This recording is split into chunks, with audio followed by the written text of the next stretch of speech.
Hey there, comic book friends. I'm Travis. And I'm Ethan. And this is Monster Comic Reviews. This is comics for the first week of June. Yes. Okay. Our biggest week of comics. We get the most comics this week, I think. So we're gonna jump. Probably our best week. Yeah, probably. It's got some stinkers in it too, but yeah. Anyway, so we'll jump right into talking about comics. First one we're gonna talk about is Animal Man number 10. What do you think? I like this issue. It was pretty awesome. They're in this little patch of rot in the Red Sea, in the Sea of Red, because they're going back to get Buddy Baker his body. Butterbaker, yeah. Butterbaker his body back. Wow, that's a tongue twister. And so they decide that they're going to stomp out everything on this little patch of rot because, I mean, they're not like necessarily uncommon, but since the rot started to rise up, they've started to appear more. And there's all these little rotlings, and if they don't get taken out towards the beginning of their lifespan, they'll turn into like the hunters. Big festering things. Yeah. Yes. Not fun. In other words, not fun. So there's that. And so they're fighting these rotlings, and then it turns out that there's a lot more of them than they originally anticipated. So they call in these Warriors of the Red, and we find out that the Red, because Maxine is the Avatar, is slowly getting formed to something that is easier for her to understand. So now there's Warriors of the Red, and nice. He's the guy who's helping him along is a shepherd and a ferryman, and the council lives in a castle. Oh, that's cool. That was awesome. I think it's cool that it conforms to whoever the Avatar is at the time. Their thinking and whatnot. So that's cool. Yeah, it was pretty awesome.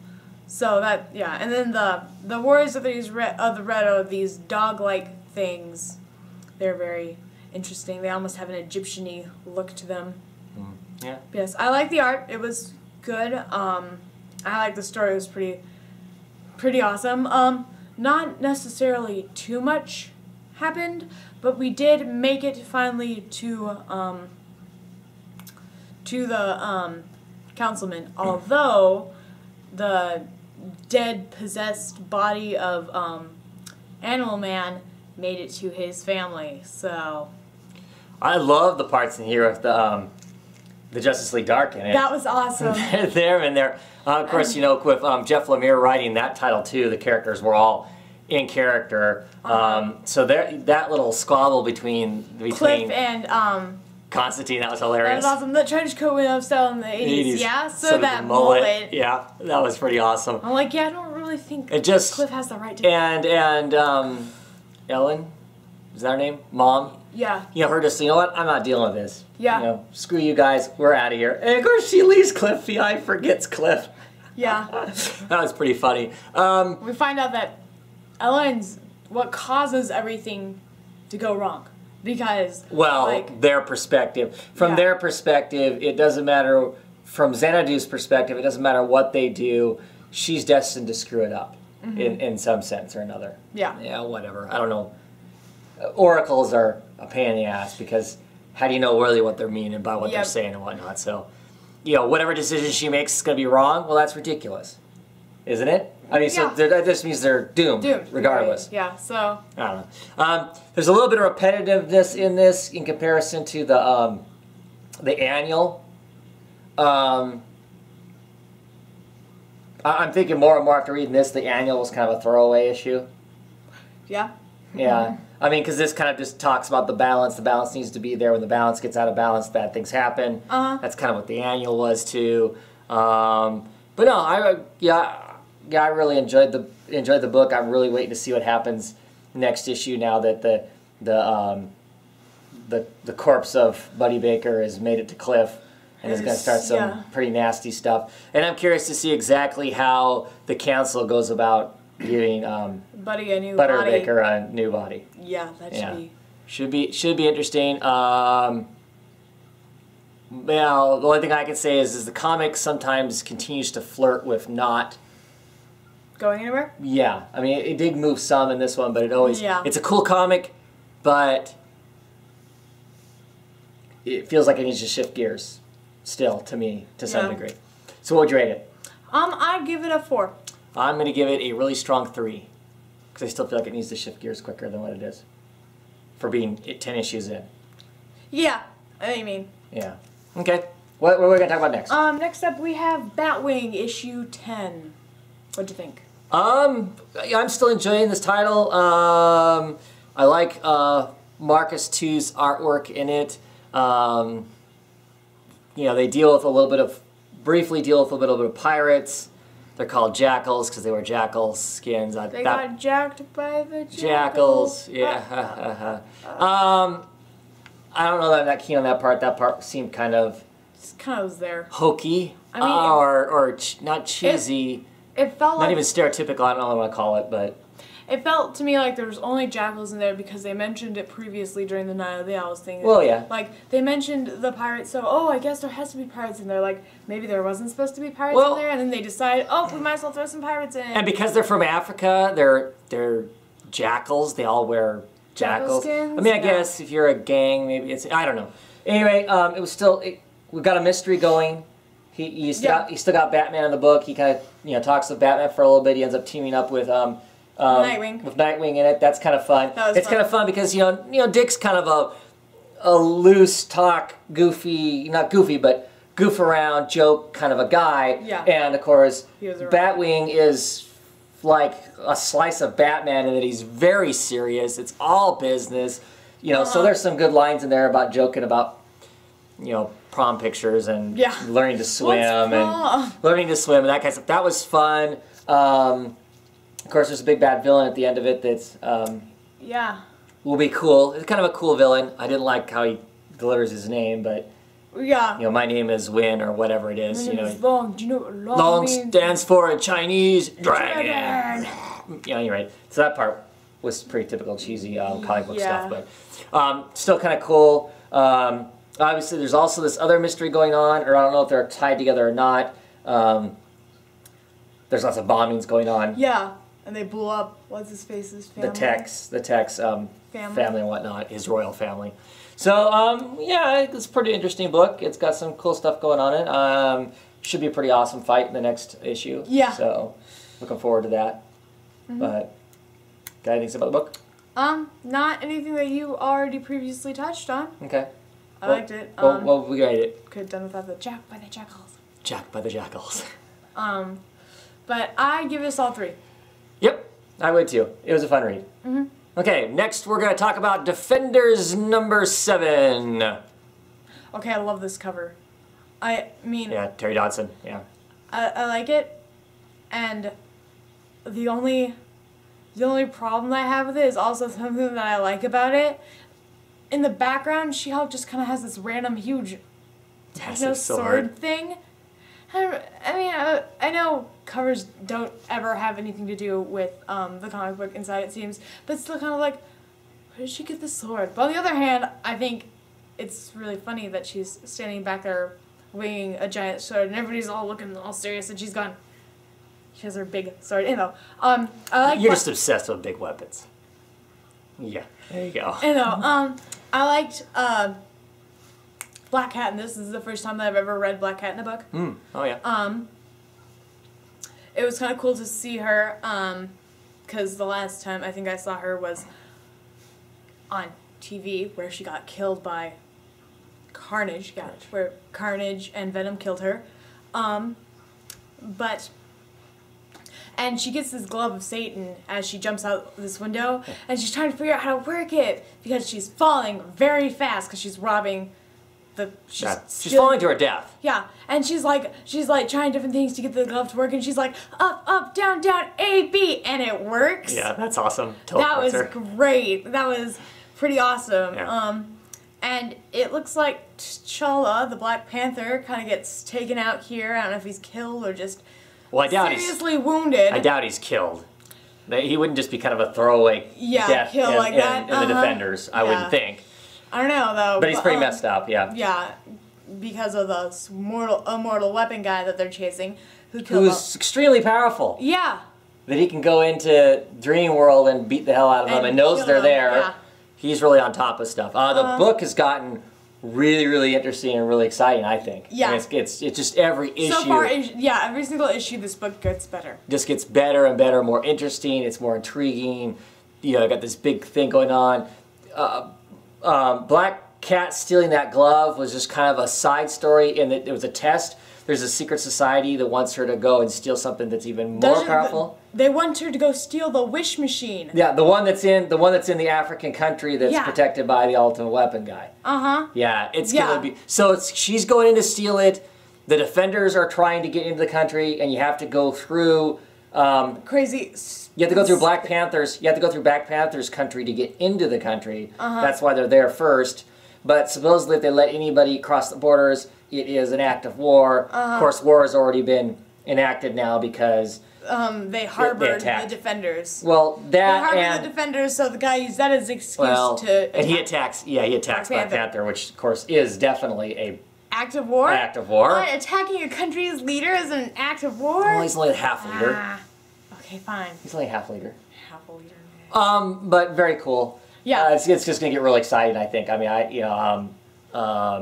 this was a good build up to this thing. Yes. So I'm really looking forward to seeing when they go into the place exactly what it's gonna be like, and how are they gonna fight this guy that's keeps taking people out. I don't know. I guess. Yeah, he's pretty awesome. I mean, the only person who seems to really know anything about him too much was the ancestors, and they can't really access them now because the person who is pretty much hosed them all. The person who was funneling. Yeah. I mean, not only was he took them out inside the dream realm, so I'm not even sure if they're still alive. Yeah, the ancestors. But they hose the person who is the gateway between them. Yeah, so I'm looking forward to the next issue. This was a lot of fun. Yeah, I think maybe the next issue we get a new artist. Not the Dodson's on it anymore. But I'm looking forward to that too. It's Jamie McCavey. We've not actually read anything of his. I have. I haven't. But some independent stuff. But should be pretty cool. Yep. At any rate, what would you rate this book? I'd give it a. That's hard. I'd give it a 4, a weak 4. Yeah, that's where I'm at too. 4 almost sounds too good, but it was a lot of fun, and I'm really excited about the book, and I think for me that's a win right there. The exactly. If I'm excited to buy the next issue, then yeah, definitely. Yeah, 4. 4 sounds good. Yep. Okay. Okay. So what's next? Next up, we have Batman Detective Comics issue 10. Number 10. I don't know. This issue has some somewhat interesting stuff in it. I don't know. I'm just not excited by this book, which really bums me out because it's Detective Comics. You know, it should be one of the premier books. The villain that's in it is kind of cool. He was in a few issues ago, wasn't he? Wasn't he part of Penguin's? I was gonna say, I thought he was part of Penguin's. You can pay me and I'll train you to be you. Yeah. So maybe he's branching out on his own now or whatever, or maybe he's been trained. Yeah. His effect on people is pretty dramatic. I mean, he basically turns you into, I don't know, red cottage cheese or something. Yes. I mean, basically, you're just this bottle of splat. So curious to see how Batman survives the end, because of course at the end he gets nailed.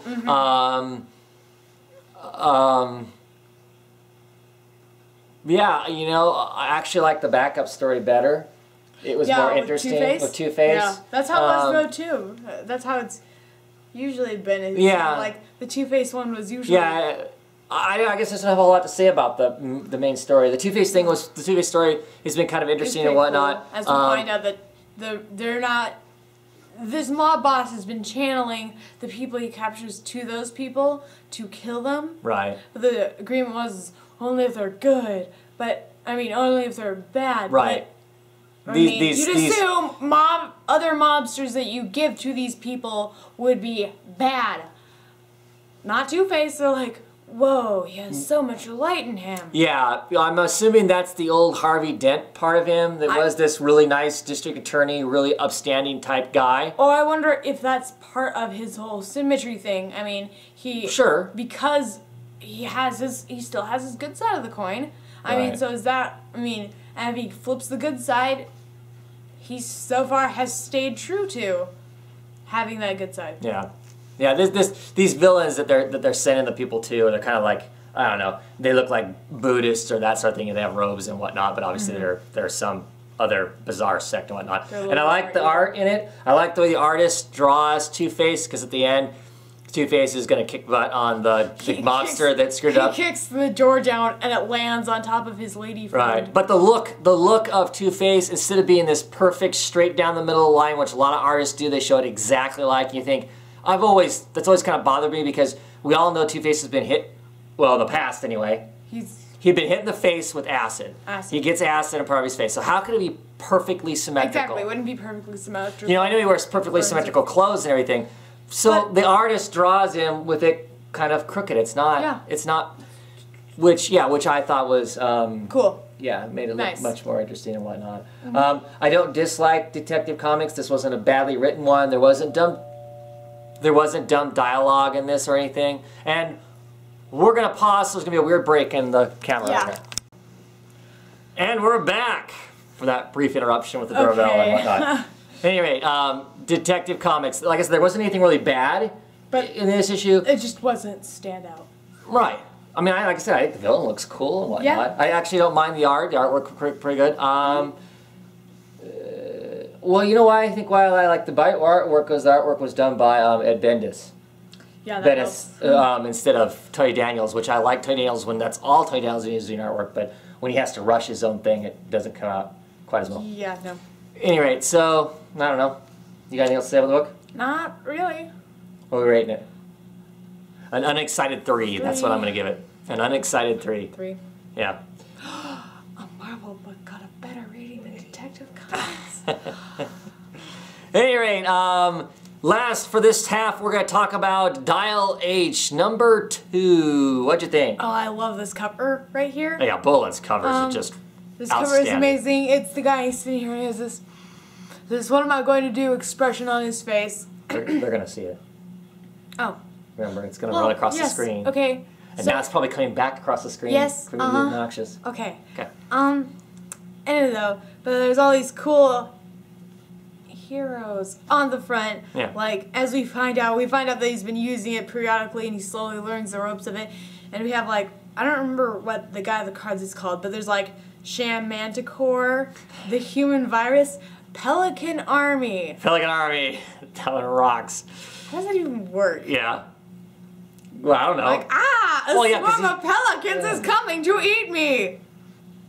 I'd run in fear. I'm running in fear too, but still, the idea of it's just kind of like, I don't know. And then we also, they released this villain that we've seen earlier in the last issue, talking with more of the head honcho, and we find out they doesn't really remember anything, and he kind of kills the head honcho. But he doesn't really remember anything, and that's why he's working with this guy in hopes that he could get his memory back. And he goes out and he kills what is his name? Oh, his friend? Yeah, but he goes out and kills the main character's friend, because I can't remember either of their names. Joe and Schmidt, I don't know. I don't know what his name is. But, let's see here. Double Bluff, there we go. Double Bluff is the name of the card guy, and there's also, like, Hole Punch. Hole Punch. Yeah. We're Rancid Ninja. Yeah, we're looking to see what the guy's name is, and we're not finding it right offhand, so I guess it doesn't matter.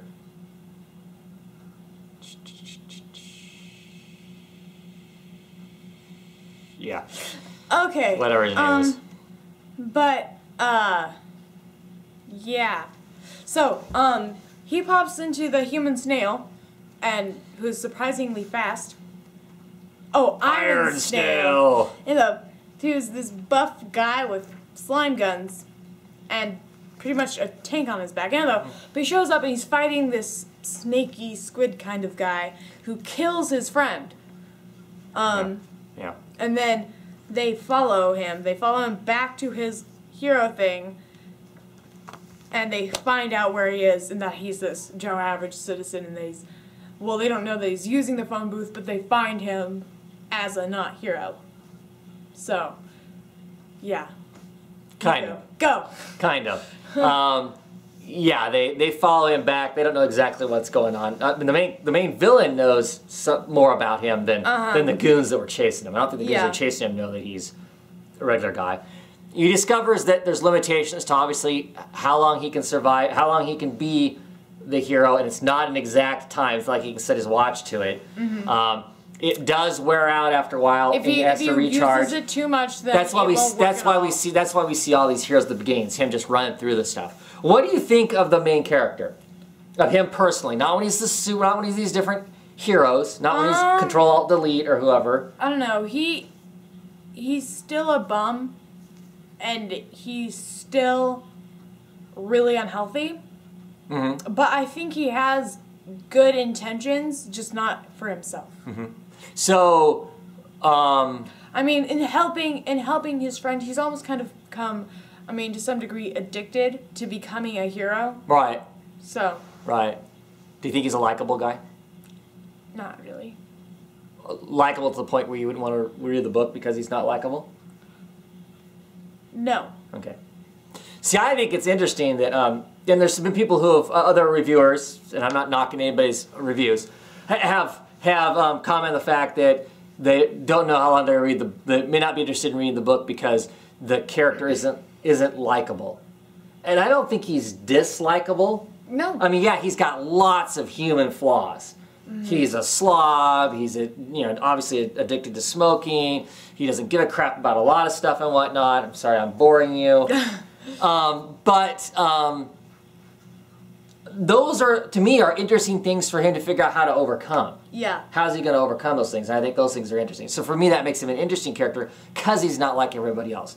He's not this spiteful kind of person like the current Freddy is. That's going to be Shazam. That kid is just really spiteful and nasty. There's nothing about him I like because he's not trying to overcome anything. He's just, right now that we're seeing anyway, he's just a nasty. I think he was getting better. Yeah, he's just still, though, as a whole, he's a nasty kid. Yes, when we first Whereas saw him, this guy, yeah, he's not been the model citizen. I mean, he's not necessarily the most relatable character or character that I necessarily like, but it's not like I dislike him. I don't I think he's not your stereotypical person that's been turned into a hero. Yeah. Kind of a thing. That's definitely true. And at the end of this, of course, we get this other person, this other robed woman. that he fights his... But she knows about the... hero box thing. Too, right. The Batwing thing, too. So there's some interesting stuff in here and whatnot. I'm enjoying the heck out of the comic. I think it's been a lot of fun. Yeah. What would we rate it? I give it a 4. I'm going to give it a 3. I'm giving it a 3, but I've been really liking it. Okay, well that's it for the first half of this week. We'll be back in just a little bit with the second half. Bye.